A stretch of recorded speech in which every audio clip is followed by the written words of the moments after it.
ఉదంకుడు కాలస్వరూపమైనటువంటి ఈశ్వర దర్శనాన్ని పొందినటువంటి ఘట్టాన్ని నేను మీకు వివరణ చేసి ఉన్నాను. గురువుగారికి ఇవ్వవలసినటువంటి దక్షిణని చెల్లించే కార్యక్రమం పూర్తయిపోయిన తర్వాత గురువుగారు అనుజ్ఞనిచ్చారు ఉదంకుడికి, నీవు వెళ్ళి తపస్సు చేసుకో అని. ఆయన వెళ్ళి తపస్సుని ప్రారంభం చేశాడు. కానీ నేను నిన్న మీతో మనవి చేశాను, స్వభావము అని ఒకటి ఉంటుంది. ఆ స్వభావమునందు బలము ఉంటుంది, బలహీనత ఉంటుంది.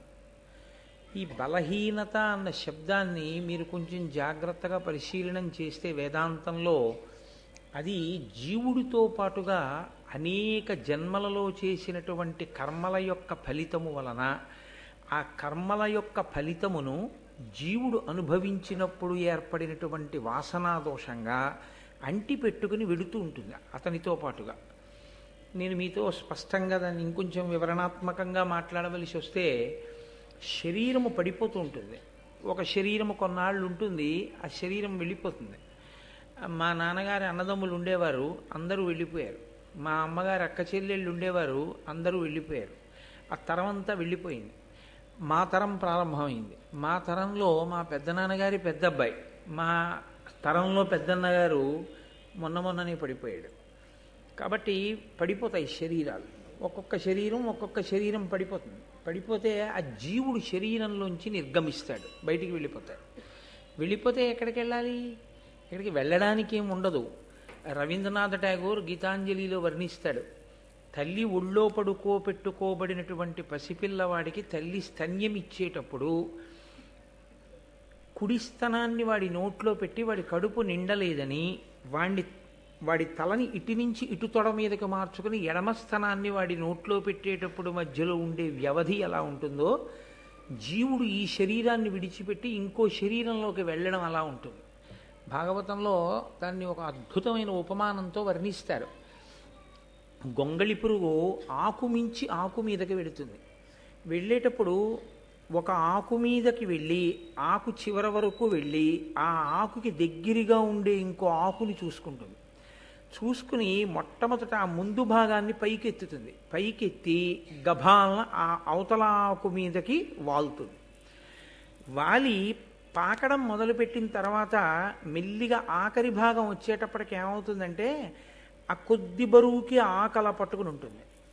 ఈ కొంచెం భాగాన్ని కూడా లాగేసుకుంటుంది అవతలాకు మీదకి, యువతలాకు దూరంగా వెళ్ళిపోతుంది.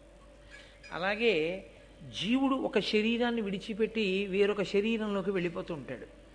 వెళ్ళిపోయేటప్పుడు వచ్చేటటువంటి పెద్ద సమస్య అంతా ఎక్కడొస్తుందంటే, ఈ శరీరంతో ఉన్నంత కాలము దీన్ని భోగస్థానంగా వాడుకుంటూ దేని మీద విపరీతమైన మమకారాన్ని పెంచుకున్నాడో, దేన్ని అనుభవించడంలో తాదాత్మ్యతని పెట్టుకున్నాడో ఆ వాసనని పట్టుకుని పెడతాడు.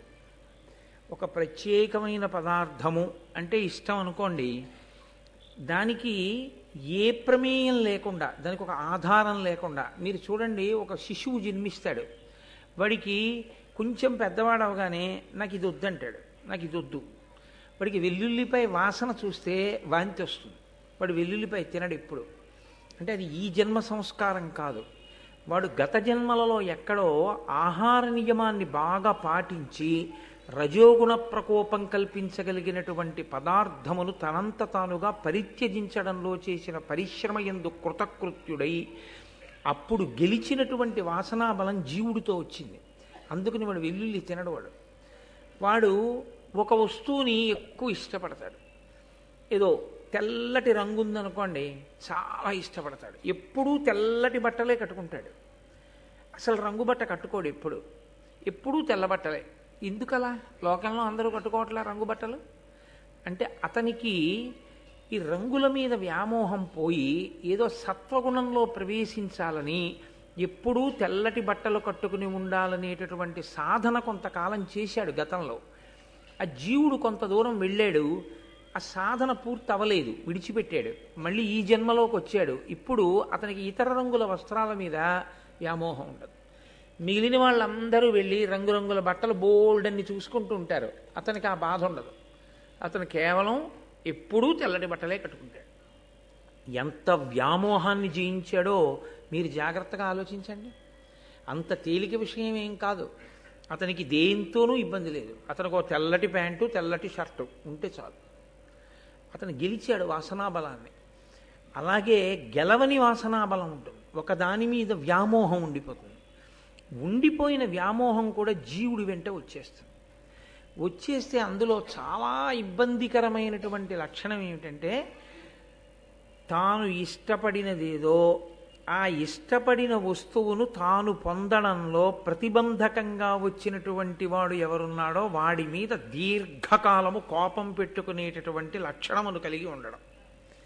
ఇది పతనహేతువులలో ఒకటై కూర్చుంటుంది. ఇది ఒక్కొక్కసారి ఏమవుతుందంటే, ఆ చిట్ట చివర ప్రాణోత్క్రమణం అయిపోయే ముందు ఎవరి మీద ఎక్కువ కోపం పెట్టుకున్నాడో వాడి గురించి ఆలోచిస్తుంది.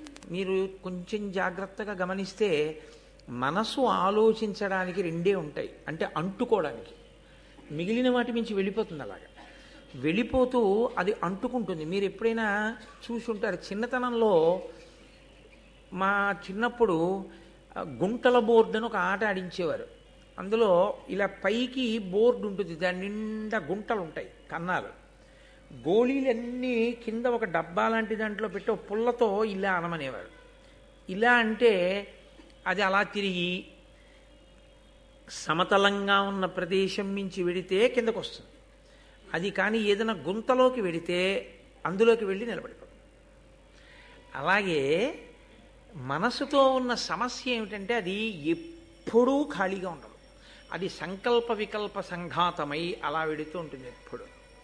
ఈ వెళ్ళడంలో దానికి ఇష్టమైంది కనపడింది అనుకోండి ఆగిపోతుంది, దానికి ఇష్టం లేనిది కనపడింది అనుకోండి ఆగిపోతుంది. రెండింటి దగ్గర ఆగుతుంది. ఇష్టం లేనిది ఏదో జ్ఞాపకానికి వచ్చింది అనుకోండి, ఎంత తప్పు పని చేశాడురా వీడు, ఎంత బాధ పెట్టాడురా నన్ను అని అదే పనిగా స్మరణ చేస్తుంది, పట్టుకుంటుంది అక్కడ కూడా. తనకి ఇష్టమైంది అనుకోండి, అబ్బా నాకు ఆ వస్తువు లభిస్తేనా అని దాని గురించి స్మరిస్తుంది. తాను బాగా పట్టుకునేది ఎక్కడ అంటే, ఇష్టమైన చోట, ఇష్టము లేని చోట, ఈ రెండు చోట్లే పట్టుకుంటుంది. ఈ రెండు చోట్ల పట్టుకున్నప్పుడు కూడా శక్తి క్షీణించిపోతుంది.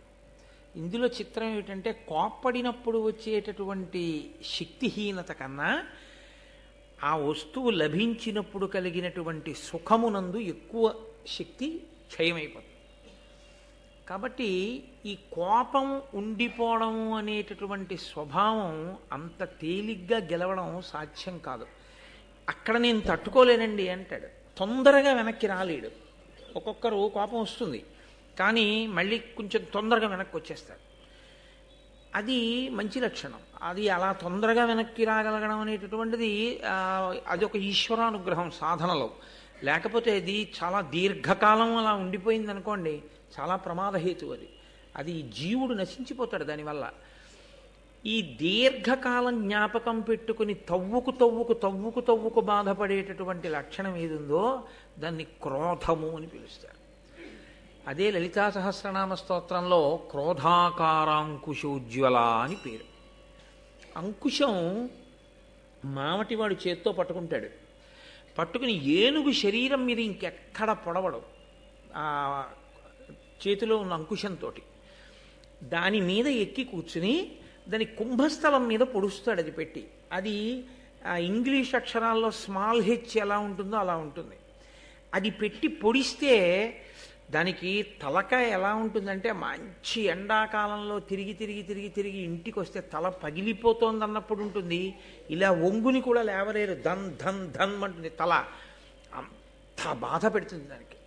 ఆ బాధకి అది లొంగిపోయి మామటి ఏం చెప్తే చేస్తుంది. అంకుశం చూస్తే భయం దానికి. అది తలని ఎలా పొడుస్తుందో, క్రోధము ఎవరు క్రోధం పెట్టుకున్నాడో వాడి తలను అలా పొడుస్తుంది.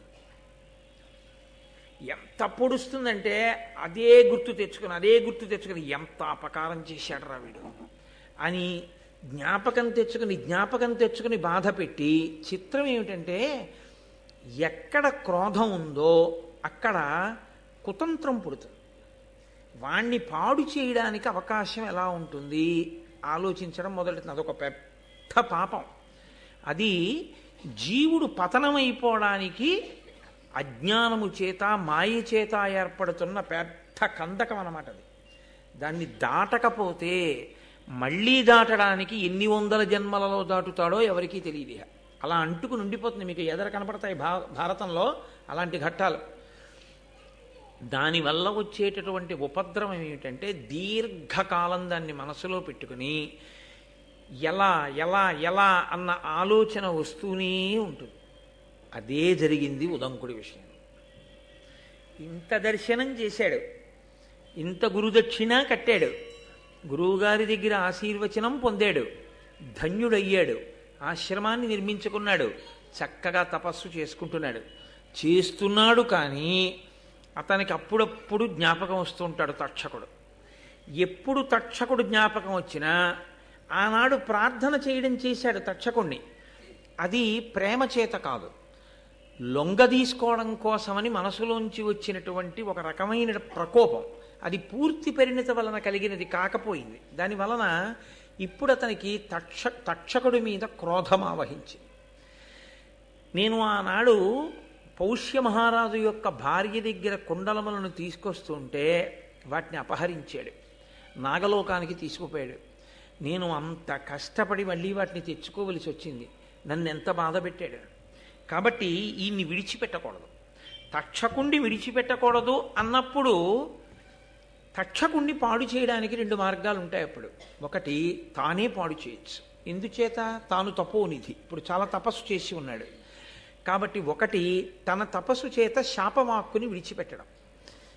నీకు ఈ కష్టం కలుగుతుంది కానీ అలా చేస్తే తను చేసిన తపస్సు క్షీణించిపోతుంది. శాపవాక్కు ఎప్పుడు విడిచిపెట్టినా వరం ఇచ్చినా రెండిటికీ పోతుంది చేసినటువంటి తపస్సు. కాబట్టి ఆయన ఆలోచించి ఆలోచించి ఆలోచించి ఒక నిర్ణయానికి వచ్చాడు. ఎంత తమాషాగా ఉంటాయో చూడండి, క్రోధంలో వచ్చేటటువంటి ఆలోచనలు ఎలా అల్లుకుంటాయో చూడండి మనిషిలోంచి. నన్నింత కష్టపెట్టినటువంటి వాడు తక్షకుడు. నిష్కారణంగా ఒక బ్రహ్మచారి గురుదక్షిణ తెచ్చుకుంటుంటే ఇబ్బంది పెట్టిన వాణ్ణి శిక్షించవలసిన వాడెవరిప్పుడు? రాజే. ఏ రాజు గురుదక్షిణ ఇవ్వడంలో సహకరించాలో ఆ రాజే గురుదక్షిణ తెచ్చుకుంటున్నప్పుడు ఇబ్బంది పెట్టిన వాడిని కూడా శిక్షించాలి. ఇప్పుడు నేనున్న ప్రాంతం జనమేజయుడి చేత పరిపాలింపబడుతోంది కాబట్టి నేను వెళ్ళి జనమేజయుడికి ఫిర్యాదు చేస్తాను. అప్పుడు నా తపస్సేం భంగపడదు కదా. ఇప్పుడు జనమేజయుడికి చెప్తే జనమేజయుడు తక్షకుడిని నాశనం చేయాలి. తక్షకుడితో పోకూడదు ఇది. తక్షకుడితో పాటుగా ఇలాంటి పాములన్నీ నశించిపోవాలి. అంత కక్ష ఎందుకు అంటే, మరి తాను ప్రార్థన చేస్తే ఎవరూ కనపడలేదుగా. నాగలోకానికి వెళ్ళి అన్ని పద్యాలు చదివినా కనపడి సత్కరించిన వాడు ఎవరూ లేడుగా. ఎవరో దివ్యపురుషుడు అనుగ్రహించాడు కానీ అక్కడ.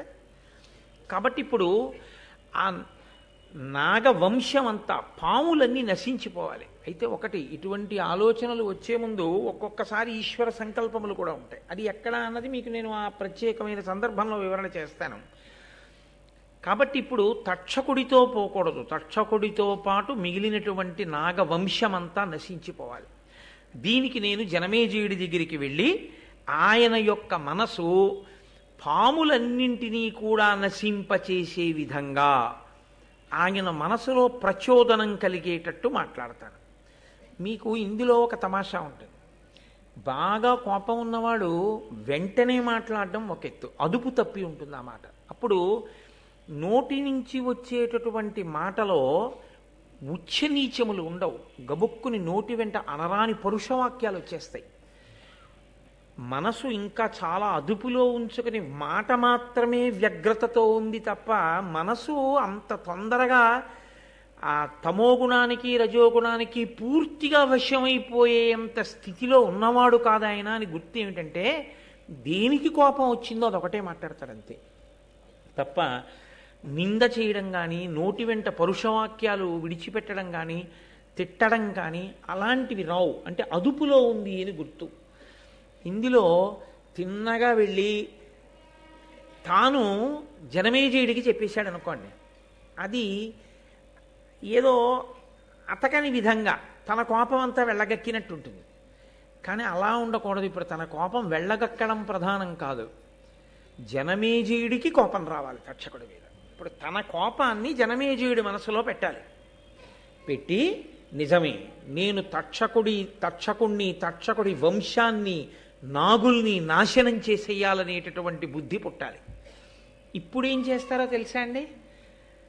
నేను వెళ్ళి ఇలా చెప్తే ఇలా అంటాడు. అప్పుడు నేను ఇలా అంటే నా బేలతనం బయటికి వస్తుంది. ఏమయ్యా, నీ మనసులో ఉన్న రాగద్వేషాలన్నీ నాకు అంటించడానికి వచ్చావా అంటే, నన్ను వాడుకోవడానికి వచ్చావా అంటే మళ్ళీ అదో అవమానం. అందుకని ఒకవేళ అతని వైపు ఎవరైనా సభలో మాట్లాడితే, నేను మాట్లాడితే ఇంకా రాజు మళ్ళీ దాన్ని అలా కాదయా ఇలా జరిగిందేమో అనడానికి అవకాశం ఉండకూడదు. అలా రాజు మనసులో క్రోధం కలగాలి. కాబట్టి నేను ఎలా మాట్లాడితే ఆయన బుర్రకెక్కుతుంది. ఇది బాగా సావధానంగా ప్రణాళిక నిర్మాణం చేయడం. ఇది మరింత ప్రమాదకరమైన స్థితి. ఎందుకో తెలుసా అండి? అవతలవాడి పతనం కోసం యువతలవాడు తన క్రోధాన్ని అణిచిపెట్టి ఇంకొకరి మనసులోకి ఆ క్రోధాన్ని ప్రవేశపెట్టడం కోసం గొప్ప ప్రణాళికని నిర్మాణం చేయడం. ఇది పైకి చూడ్డానికి అబ్బా ఎంత గొప్ప వ్యూహరచన చేశాడండి అనిపిస్తుంది. యథార్థమునకు అవి జారుడు మెట్లు. అలాంటి జారుడు మెట్ల మీద నిలబడిన వాడు జీవుడు కిందకి వెళ్ళిపోతాడు, జీవుడు జారిపోతాడు. ఎందుకనంటే నిన్ను మోసం చేసిన వాడు ఏ పాపాన్ని పొంది ఉన్నాడో, మోసం చేసిన వాడి పట్ల చేసేటటువంటి కుట్ర చేత నీవు కూడా అలాగే జారిపోతున్నావు.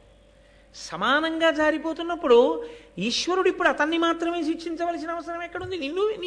నీకు శిక్ష వేయవలసి ఉంటుంది. ఎందుకంటే ఈశ్వరుడు శిక్ష వేస్తే చేసిన క్రియకే కాదు, ఇలా చేస్తే బాగుండన్న నీ మానసికమైన వికారానికి కూడా వేయవలసి ఉంటుంది. చిత్రగుప్తుడు అంటే మనసుతో చేసిన దాన్ని కూడా రాసుకుంటాడు కదా మరి ఈశ్వరుడు.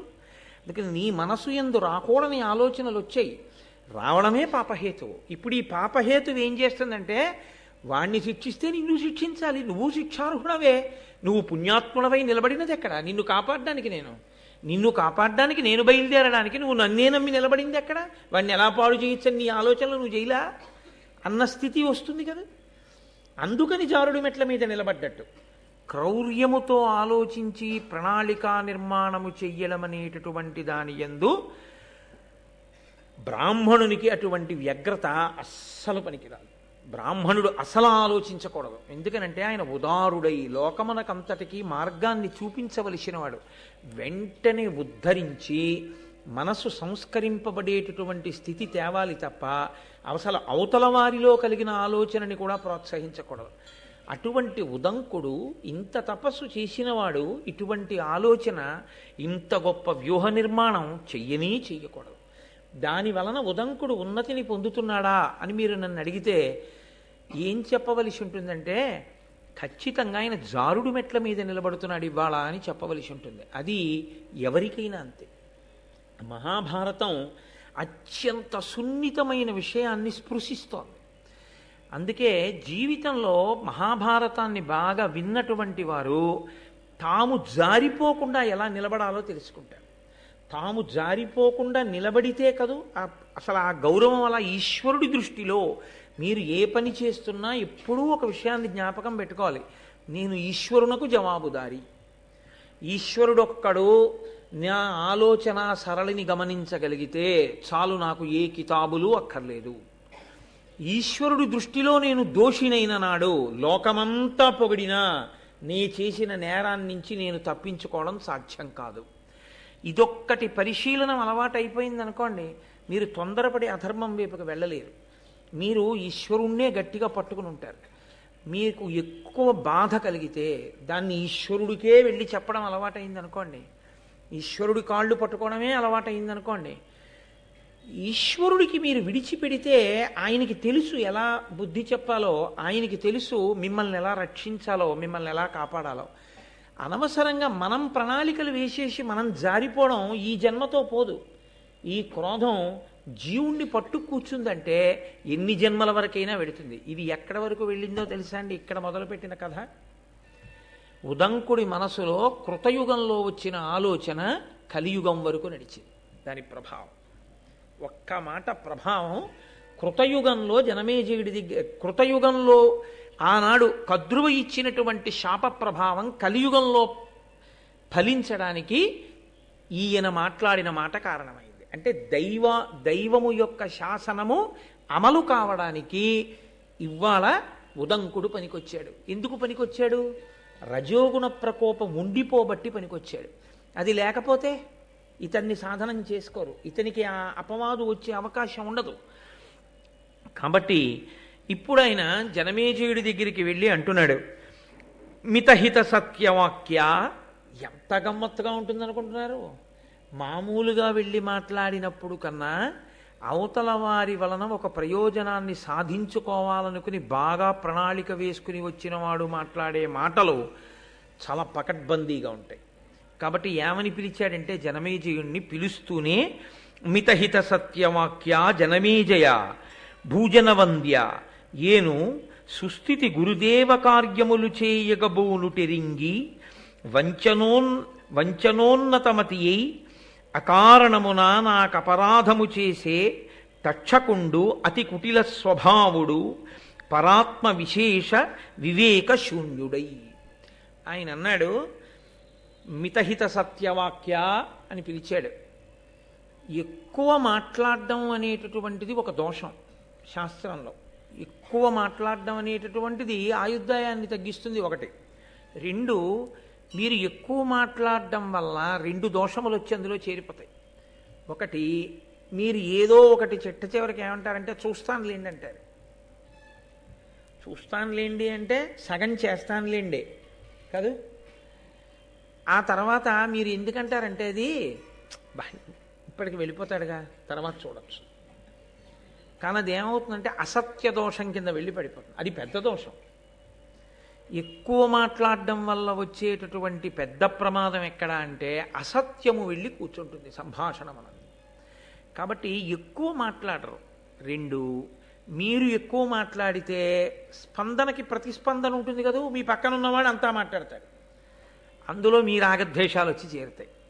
చేరి ఏంటి ఇలా మాట్లాడుతున్నాడు, అతని గురించి ఇలా అన్నాడు ఏంటి, అమ్మో ఇతన్ని మనం ఎక్కువ దగ్గరికి చేర్చకూడదు, ఇన్ని ఆలోచనలు బయలుదేరుతాయి అందులోంచి. కాబట్టి ఎవరు మితముగా మాట్లాడతారో వాడు తన మీద తాను నియంత్రణ ఉన్నవాడు.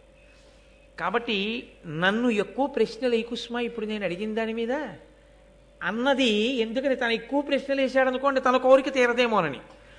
నువ్వు చాలా మితంగా మాట్లాడేవాడు బాయ్ అన్నాడు అనుకోండి, ఎక్కువ మాటలు మాట్లాడకుండా తన మాట ఒప్పేసుకుంటాడు.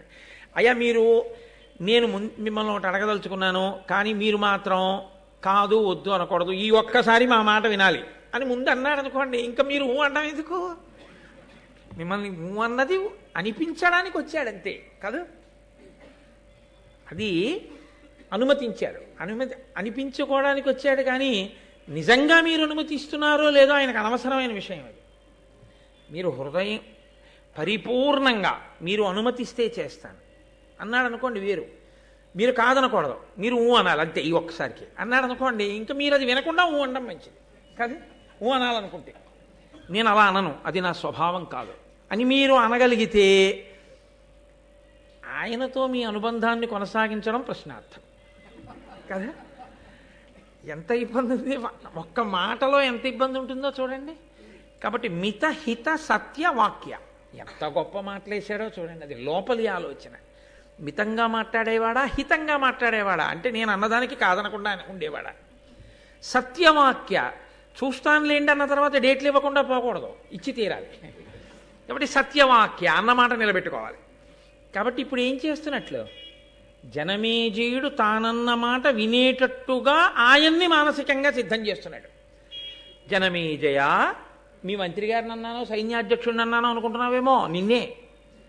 కాబట్టి మితహిత సత్యవాక్య జనమేజయ, నేను చాలా మంచివాణ్ణయా భూజనవంద్య, ఏను సుస్థితి గురుదేవ కార్యములు చేయగబూనుటెరింగి. నేను గురుదక్షిణ తేవడం కోసమని చెప్పి వెళ్ళి వస్తున్నాను, నేను పవిత్రమైన పని మీద ఉన్నానని తెలిసి కూడా ఇది చెయ్యకూడని పని, ఇది చెయ్యవలసిన పని అనేటటువంటి వివేకాన్ని పూర్తిగా మర్చిపోయి పెద్దల పట్ల ఎలా ప్రవర్తించాలో ప్రవర్తించవలసినటువంటి విధానాన్ని పూర్తిగా విస్మరించి కుటిల స్వభావుడై అవతల వారిని మోసం చెయ్యడమే తన ప్రధానమైనటువంటి ఆలోచన విధానంగా పెట్టుకున్నవాడై ఆ తక్షకుడున్నాడే ఆయన నన్ను చాలా ఇబ్బంది పెట్టాడు. కుండలములు పట్టుకుపోయాడు కాబట్టి ఇప్పుడు నువ్వు జోక్యం చేసుకోమని అడగట్లేదు. కుండలములు తెచ్చేశాను, కానీ నేను ఎంత బాధపడ్డానో తెలుసా? చాలా బాధపడ్డాను ఆ తక్షకుని యొక్క ప్రవర్తన చేత. కాబట్టి భూజన వంద్య, భూమిజనుల చేత నమస్కరింపబడేవాడా, అటువంటి తప్పు చేసినవాడు ఇప్పుడు దాని వల్ల వచ్చిన నష్టమేమిటి అని నువ్వు వదిలిపెట్టడానికి వీల్లేదు. నేను బాధపడ్డానా లేదా? కాబట్టి ఆ బాధపడిన దానికి నువ్వు పరిహారం చూపించాలంటే తక్షకుణ్ణి నువ్వు శిక్ష వేయాలి అని. ఇప్పుడు రాజు మనసు ఎటువైపు కడుతుంది మీరు ఆలోచించండి. ఆయన నిష్పక్షపాతంగా ఒక ఆలోచన చేస్తాడు. ఇందులో ఒక చిన్న ఇబ్బంది ఒకటి వస్తుంది. పోన్లేండి పంతులు గారు, దానికి ఏముంది, నిజమే కుండలాలు ఎత్తుకుపోయాడులేండి, మీరేం సామాన్యులా? మీకు వెంటనే దివ్య పురుషుడు కనిపించి మీకు ఆ కుండలాలు ఇచ్చేసి ఆ గుర్రం చెవిలో మీరు ఊదేసరికి అగ్నిహోత్రం అంతా వ్యాపించలా? అటువంటి మహానుభావులు మీరు ఇవాళ మా సభకి రావడమే చాలా సంతోషం, రెండు పూలదండలు అని ఆయనకి వేసేసి కాళ్ళు కడిగేసి అవి నెత్తి మీద జల్లేసుకుని ఓ పంచల్సా పెట్టి పంపించేశాడు అనుకోండి, ఈయన కోరిక తీరుతుందా? తీరదు. పోన్లేండి, ఏదో జరిగింది, ఏదో జరిగిపోయింది. మీరు బ్రాహ్మణులు అంత కోపం పెట్టుకోకూడదు, మీ మనసు వెన్నపూసలా ఉండాలి, పౌష్య మహారాజు చెప్పాడుగా, అలా చెప్పాడు అనుకోండి తిరిగి. అప్పుడు రాజు మనసులో క్రౌర్యం లేదు కదండి. అందుకని క్రౌర్యం లేదు కాబట్టి పోన్లేండి అని కొంత ఆలోచిస్తే ఆలోచించవచ్చు, లేదా తాననుకున్నంత శిక్ష వెయ్యకపోవచ్చు. నిజమే, అలా చెయ్యకుండా ఉండవలసింది. కాబట్టి తక్షకుడు ఎక్కడున్నా సరే పట్టి తీసుకొచ్చి తక్షకుడికి కొంత శిక్ష వేస్తానన్నాడు అనుకోండి, సరిపోతుంది ఆయనకి? చాలదు. ఆయన మనసు వ్యగ్రత ఎలా ఉందంటే తక్షకుడు నశించాలి, తక్షకుడితో సరిపోకూడదు, తక్షకుడితో పాటు నాగులన్నీ నశించాలి. కాబట్టి ఇప్పుడు తనకెంత కోపం ఉందో అంత కోపం జనమేజయుడికి రావాలి. కాబట్టి ఇప్పుడు ముందు తనెందుకు వచ్చాడో తన వైపు నుంచి చెప్పాడు. ఇప్పుడు ఇంకొక మాట చెప్పాడు, ఎంత గొప్ప ఆలోచన చేశాడో చూడండి. ఇప్పుడు అన్నాడు, అనవరతార్థదాన యజనాభిరతున్ భరతాన్వయాభివర్ధను సకల ప్రజాహిత విధాను ధనంజయ సన్నిభున్ భవజ్జనకు పరీక్షితున్ భుజగజాల్ముడసహ్య విశోగ్ర ధూమకేతన హతి చేసిన తిదాంతు కృతాంత నికేతనాతిథిన్. ఆ తక్షకుడు నాకు మాత్రమే అపకారం చేసినవాడు కాదు, అనవరతార్థదాన యజనాభిరతున్, మహానుభావుడు అడిగిన వాళ్ళందరికీ లేదనకుండా దానాలు చేసినవాడయా నీ తండ్రి. భరతాన్వయాభివర్ధను, భరత వంశాన్నంతటినీ కూడా పెంచినవాడు, గొప్పగా వంశాన్ని పెంచినవాడు, సాక్షాత్తు నీకు తండ్రి. సకల ప్రజాహిత విధాను, సకల ప్రజల యొక్క హితమును కోరి పరిపాలన చేసినటువంటి వాడు. ధనంజయ సంధిభున్, అర్జునుడితో సమానమైన వాడు. భవజ్జనకు, ఇక్కడ తీసుకొచ్చి పెట్టాడు మాట. ఇంత పొగిడి ఎవరనుకుంటున్నావు? భవజ్జనకు నీ తండ్రి. పరీక్షిన్ మహారాజుని ఆ తక్షకుడు ఏం చేశాడో తెలుసా? భయంకరమైనటువంటి తన యొక్క విషము అనబడేటటువంటి అగ్ని జ్వాలల చేత దహించి యమధర్మరాజు సదనానికి అతిథిగా పంపించాడు. లేకపోతే మీ తండ్రి ఇంకా ఎంతకాలం రాజ్యం చేయవలసింది? మీ తండ్రిని పొట్టన పెట్టుకున్నవాడు ఆ తక్షకుడే. ఈ మాట అనేసరికి ఎంత కాదన్నా జనమేజయుల్లో తాను కోరిన ప్రతిస్పందన వస్తుంది కదండి. ఇది ఆయన ఆలోచన. మా నాన్నని చంపేశాడు కదూ. తక్షకుడు ఎందుకు చంపాడు? ఒక బ్రాహ్మణ వాక్కు కొరకు చంపాడు. శృంగి అనబడేటటువంటి మహర్షి కుమారుడు ఒకడు శపించాడు, నేటికి 7వ రోజు లోపల నువ్వు తక్షకుని యొక్క విషము చేత మరణిస్తావు అని శాపవాక్కు విడిచిపెట్టాడు. ఆ శాపవాక్కు నిజమవ్వాలి కాబట్టి తక్షకుడు వచ్చి చంపాడు. దాన్ని ఎంత చమత్కారంగా చెప్పాడో చూడండి ఆయన. అంటే ఏదైనా సరే అవతల వారికి కోపం తెప్పించేటట్టుగా మాట్లాడగలిగినటువంటి ప్రజ్ఞ, వాక్కు ఎంత దూరం వెడుతుందో, వాక్కు ఎంత శక్తివంతమైందో చెప్తున్నారు. ప్రహ్లదుడైన అతను కాదనకిట్టిపాటి అపకారము తక్షకుడేక విప్ర సంబోధన చేసే నృపపుంగవ, నీవు అనేక భూసురాపాదిత సర్పయాగమున భస్మము చేయుము, తక్షకాదికాకోదర సంహతిన్ హుతమహోగ్ర సమగ్ర శిఖాచయంబులన్. తక్షకుడు ఎందుకు చంపేశాడో తెలుసా మీ నాన్నని? తక్షకుడికి మీ నాన్నకి ఏమీ వైరం లేదు. మీ నాన్నగారు తక్షకుడిని ఎప్పుడూ ఏమీ అనలేదు. ఎవరో ఒక బ్రాహ్మణుడు మారు పలకలేదన్న కోపంతో మీ తండ్రి ఆయన మెడలో ఒక మృత సర్పాన్ని వేశాడు. తండ్రి మెడలో మృత సర్పాన్ని వేశాడన్న మాటకి కోపం వచ్చి ఆ ముని యొక్క కుమారుడు నేటికి 7వ రోజు లోపల నువ్వు తక్షకుడి వలన మరణిస్తా అన్నాడు. అంటే ఇప్పుడు తక్షకుడికి 2 మార్గాలు ఉన్నాయి. ఒకటి శృంగి మాటకి చంపేయడం, 2 శృంగి మాటకి చంపకపోవడం. ఎందుకు చంపకుండా ఉండొచ్చు? మీ నాన్న ఎంత గొప్పవాడో ఇందాక చెప్పే కదా, ఇక్కడ చెప్పలేదు, ముందే చెప్పాడు పద్యంలో. అర్జునుడితో సమానుడు, లోకమునంతటినీ కూడా అంత గొప్పగా పరిపాలించినవాడు, నిరంతరము పరమభక్తితో యజ్ఞయాగాది క్రతువులు చేసినవాడు, దానధర్మములు చేసినవాడు.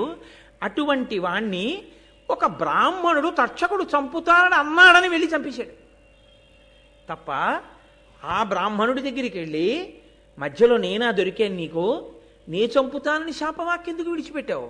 నేనెందుకు చంపాలి పరీక్షిత్తుని?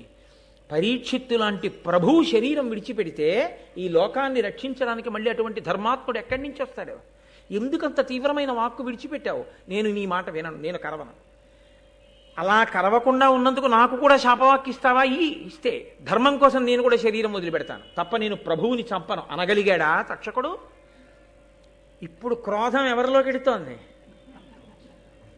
ఒక ఇంజెక్షన్ పట్టుకుని అవతల వారిలోకి ఎక్కించినట్లు తనలో ఉన్న క్రోధం ఏ స్థాయిలో ఉందో అంత స్థాయిలో ఆయనలోకి పంపిస్తున్నాడు.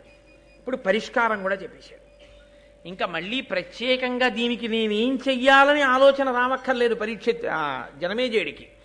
ఎంత గొప్పగా చెప్పాడో చూడండి. నృపపుంగవ, నీవు అనేక భూసురాపాదిత సర్పయాగమన భస్మము చేయుము తక్షకాదికాకోదర సంహతిన్ హుతవహోగ్ర సమగ్ర శిఖాచయంబులన్. ఒక బ్రాహ్మణుడన్న మాటకి తక్షకుడు చంపేశాడు మీ నాన్నని. నువ్వు చాలామంది ఋత్విక్కుల్ని తీసుకురా, కూర్చోబెట్టు.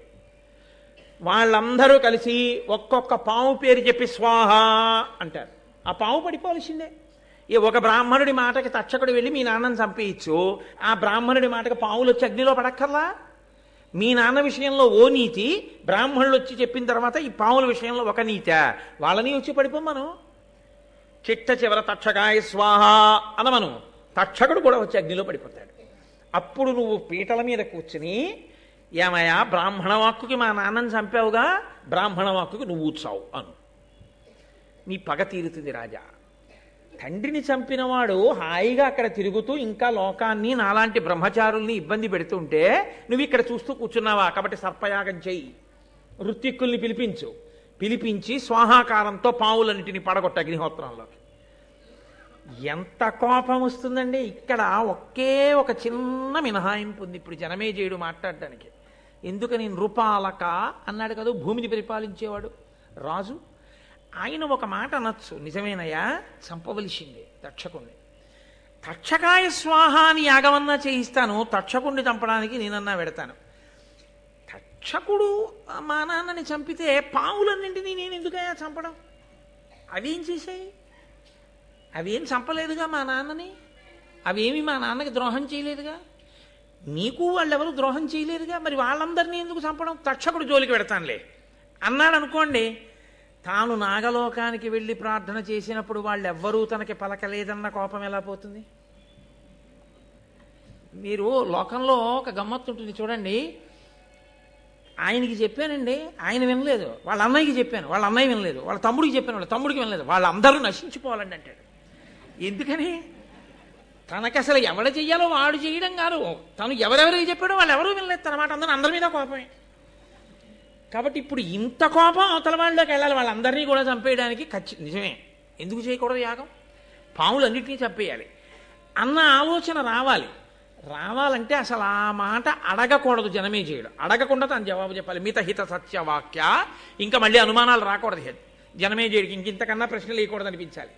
అందుకని తర్వాత పద్యంలో అన్నాడు, ప్రహ్లదుడైన ఒక్క కులపాంసను చేసిన దానన్ తత్కులం బెల్లను దూషితంబకుట ఏమి అపూర్వము కావునన్ మహీవల్లభ తక్షకాధము నెపంబున సర్పము నెల్ల అగ్నిలో త్రెళ్ళగ సర్పయాగమతి ధీయుత చేయుము విప్రసమ్మతిన్.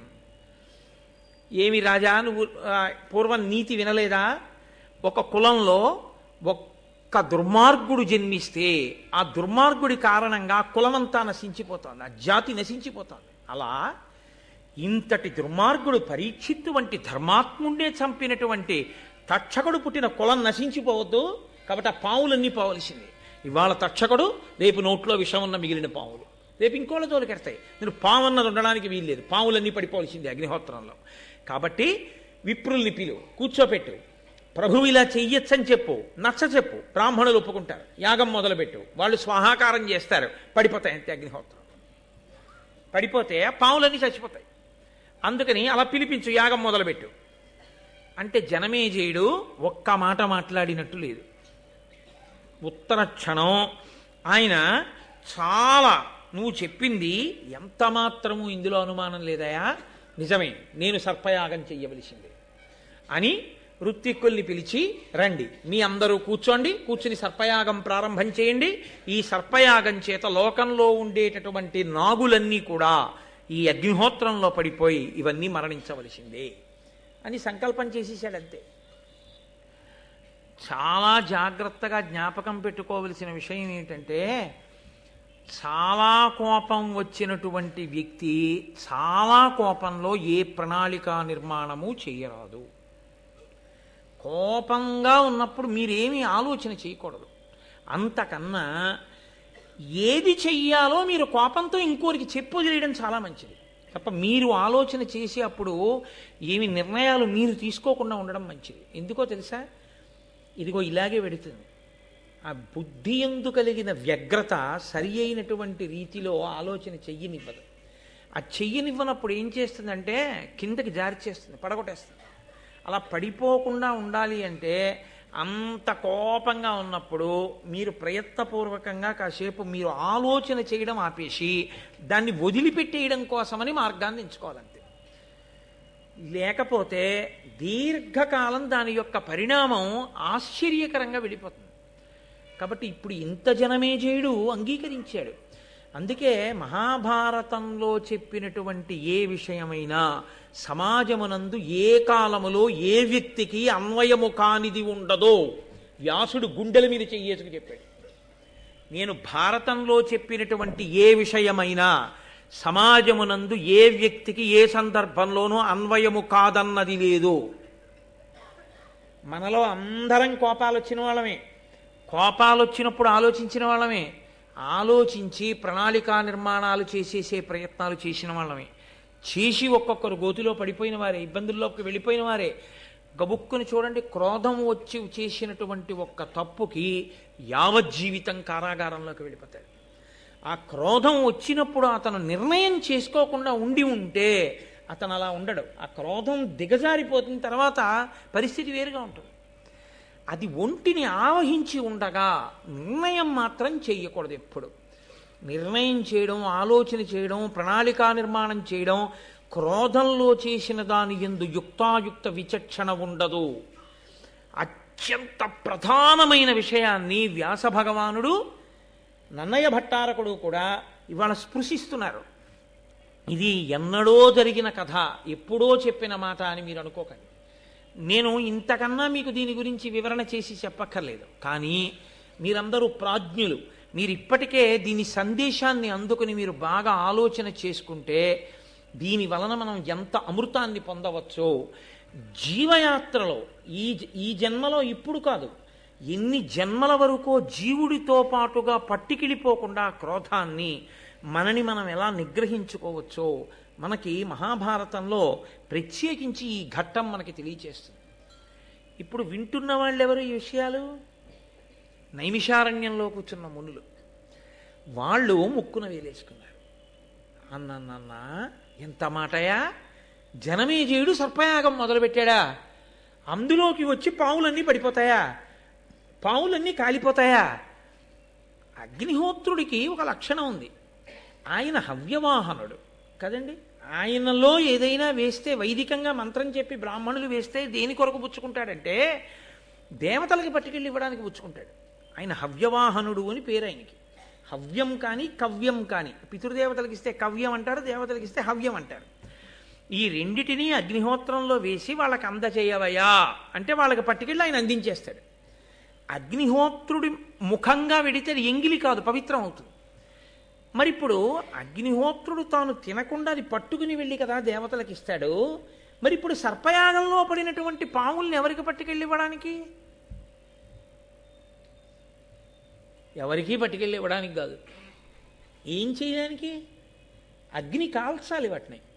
ఇప్పుడు ఆ పాములన్నీ పడిపోతుంటే విషంతో అసలు పాముకి అగ్ని అంటే భయం. అది మంత్రము యొక్క కట్టు చేత గిలగిల తన్నుకుంటూ వచ్చి పడిపోతుంది అగ్నిగుండంలో. పడిపోతే అగ్ని కీలలతో అది కాల్చాలి. మరి అగ్నిహోత్రుడు తిరస్కరించడా? నేను ఇదేమిటయా ఇలాంటి పనులు నాకప్పచెప్పారు మీరు? మంత్రంతో హవ్యం ఇవ్వండి పట్టుకెడతాను దేవతలకి, కవ్యం ఇవ్వండి పట్టుకెడతాను పితృదేవతలకి. ఇదెక్కడి ప్రారంభం? మీరు మంత్రం చెప్పి పాముల్ని తీసుకొచ్చి నాలో బారేస్తే నేను కాల్సిన అదే పనిగా ఇక్కడ కూర్చుని ఒకటా రెండా? ఎన్ని పాములు, ఎన్ని రంగుల పాములు, ఎన్ని తెల్ల పాములు ఎదర చూతురు. కానీ ఒక్క కద్రువ కొడుకుల పేర్లే అంత విచిత్రంగా ఉంటాయి. ఇన్ని పాములు వచ్చి పడిపోతుంటే ఆయన కర్మ వీటన్నిటినీ కాల్చడం. ఎంత వాసన అదంతా. ఆయన కాల్చడం ఏమిటయా? ఎంత గొప్ప ప్రశ్న వేశారో చూడండి. ఆయన ఎలా కాల్చాడు, జనమేజయుడు ఎలా చేశాడు ఈ సర్పయాగాన్ని? పోని ఈ జనమేజయుడు చేసినటువంటి సర్పయాగంలో సర్పములన్నీ పడిపోయి ఉంటే పాములు ఉండకూడదుగా? అసలు ఇక పామన్నది మిగలకపోతే పాముల జాతి ఉండకూడదుగా? అంతరించిపోవాలి. మరి పాముల జాతి అంతరించిపోకుండా పాములు ఉన్నాయంటే అన్ని పాములు పడలేదుగా. కొన్ని పాములు ఉండిపోయాయి. కొన్ని పాములు ఉండిపోయాయంటే ఆ యాగం పూర్తి అవ్వలేదుగా. మధ్యలో ఆగిపోయిందనమాట. ఎక్కడ మధ్యలో ఆగిపోతేనే కదా కొన్ని పాములు మిగిలే. కొన్ని పాములు మిగిలితేనే కదా ఇప్పుడు పాములు ఉన్నాయి. మరి అలా ఎందుకు ఆగిపోయింది యాగం మధ్యలో? మామూలుగా ఓ యాగం మొదలెట్టి యజ్ఞపురుషుడు వచ్చేసి పాయస పాత్ర ఇచ్చేస్తే పూర్తి చేసేయచ్చు. కోపం ఉన్నవాడు మొదలెడితే కోపం తీరే వరకు జరుగుతుంది కదండి. కోపం ఉన్నవాడు మొదలుపెట్టిన యాగాన్ని మధ్యలో ఆపడానికి కోపం ఎందుకు తీరిపోయింది? కోపం తీరిపోవడానికి పరీక్షిత్ బతికాడా? మళ్ళీ బతకడగా. మరి అటువంటిప్పుడు ఎందుకు ఆపాడు? ఎందుకు ఆగింది యాగం? అయ్యి బాబోయ్ మాకు చాలా ఆతృతగా ఉంది సుమా ఈ విషయాలన్నీ వినేయాలని. తొందరగా చెప్పవయ్యా, మాకు బాగా అర్థమయ్యేటట్టుగా మహానుభావ సౌతి ఏదా విషయాలు చెప్పు, మేము వింటాం. కాబట్టి ఇప్పుడు ప్రశ్న ఎక్కడ మొదలైందో జవాబు అక్కడే మొదలవ్వాలి. అది శిష్యుని యొక్క ఆర్తి. వైదికంగా వచ్చారు వాళ్ళు. కాబట్టి ఇప్పుడు సూతపుత్రుడైనటువంటి సౌతి కూడా, ఉగ్రశ్రవసుడు కూడా అంత అందంగానూ ఆ విషయాల్ని వివరణ చెయ్యాలి. కాబట్టి ఆయన భృగు వంశం దగ్గర మొదలుపెట్టాడు. మీరు ఈ విషయాల్ని ఎక్కడా కూడా ఈ ఒకదాంతో ఒకదానికి ఉండేటటువంటి సంబంధాన్ని మాత్రం మర్చిపోకూడదు. ఎందుకో తెలుసా అండి? మళ్ళీ నేను ఒక 5-6 రోజులు పోయాక సర్పయాగానికి వస్తాను. ఇక్కడ విడిచిపెట్టిన సర్పయాగాన్ని ఒక 5-6 రోజుల ఉపన్యాసాలు అయిపోయిన తర్వాత, అందులో రాబో కాలంలో బహుశಃ రేపటికి వస్తుందేమో అత్యద్భుతమైన ఘట్టం. మహాశివరాత్రి నాటికి వస్తోంది. ఈశ్వరుని యొక్క అనుగ్రహం, గరుత్మంతుని యొక్క పుట్టుక, అమృతాన్ని తీసుకురావడం, ఆ ఘట్టం కద్రు వినతల యొక్క ఘట్టం రేపు ప్రారంభం అవుతుంది. అసలు మహాభారతానికి అంతటికీ పునాది అది. కాబట్టి ఆ ఘట్టాలన్నీ పూర్తయిపోయిన తర్వాత మళ్ళీ నేను సర్పయాగం దగ్గరికి వస్తాను. అప్పుడు మీరు ఇది ఎప్పుడు చెప్పావు నన్ను అడగకూడదు. ఇక బాగా జ్ఞాపకం పెట్టుకుని ఉండండి ధారణ. కాబట్టి ఇలా ఎలా జరిగింది మాకు చెప్పమని మునులు అడిగారు. అడిగితే భృగువంశం దగ్గర ప్రారంభం చేశాడు. ఆ భృగువు ఆయన భార్య పులోమ, వాళ్ళిద్దరూ ఆశ్రమంలో చాలా అన్యోన్యంగా చక్కగా ఆనందంగా జీవితం గడుపుతున్నారు. గృహస్థాశ్రమంలో జీవితం ఎలా ఉండాలో అలా భృగువు జీవితాన్ని గడుపుతున్నాడు. గృహస్థాశ్రమము అనేటటువంటి మాటకి అర్థం తెలియకుండా గృహస్థాశ్రమంలో ఉండడం కన్నా దోషం ఇంకోట్లేదు. బ్రహ్మచర్యాశ్రమమునందు అంటే బ్రహ్మచారిగా ఉంటే నేనే బ్రహ్మచర్యంలో ఉంటాను.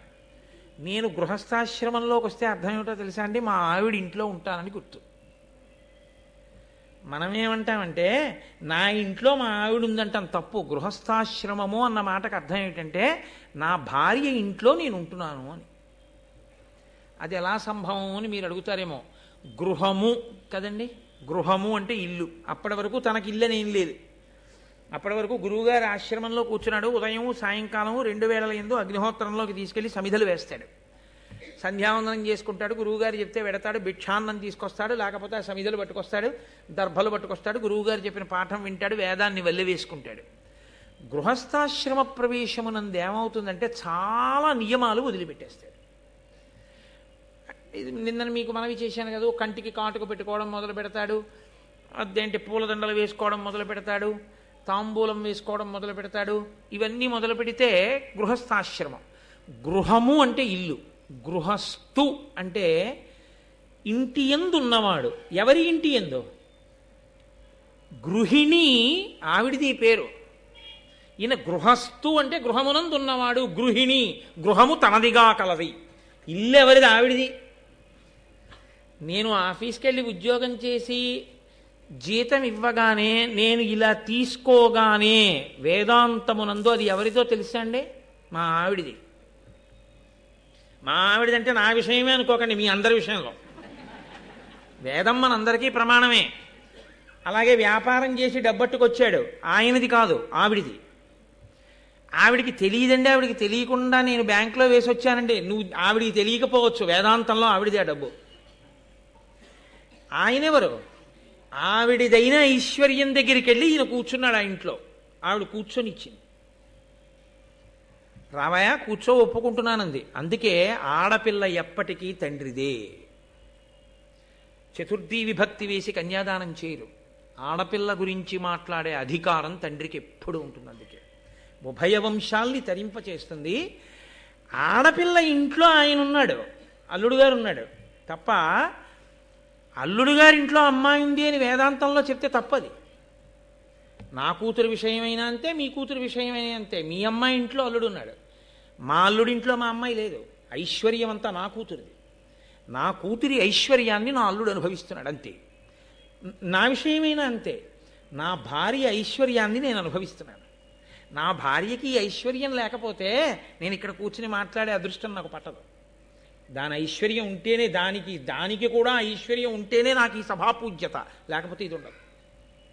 అందుకే ఇల్లు ఇల్లాలు అంటారు. ఇల్లు తనది, ఆమెది. అందుకని ఇల్లాలన్న మాట ఆవిడిదే.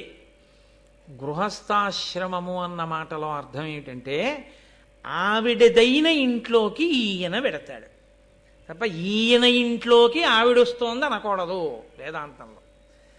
నేను మీకు ఏమైనా అనుమానం ఉంటే నేను చెప్పిన విషయంలో మీరు వేదభాష్యం చదువుకోండి, లేకపోతే వేదం తెలుసున్న పెద్దలు వెళ్ళి అడగండి, కోటేశ్వర ఇలా చెప్పారు నిజమేనండి అని. అది గృహస్థాశ్రమం అంటే. కాబట్టి ఇప్పుడు గృహస్థాశ్రమంలో అలా వెళ్ళిన తరువాత ఇద్దరికీ కూడా పవిత్రమైనది ఒకటి ఉంటుంది.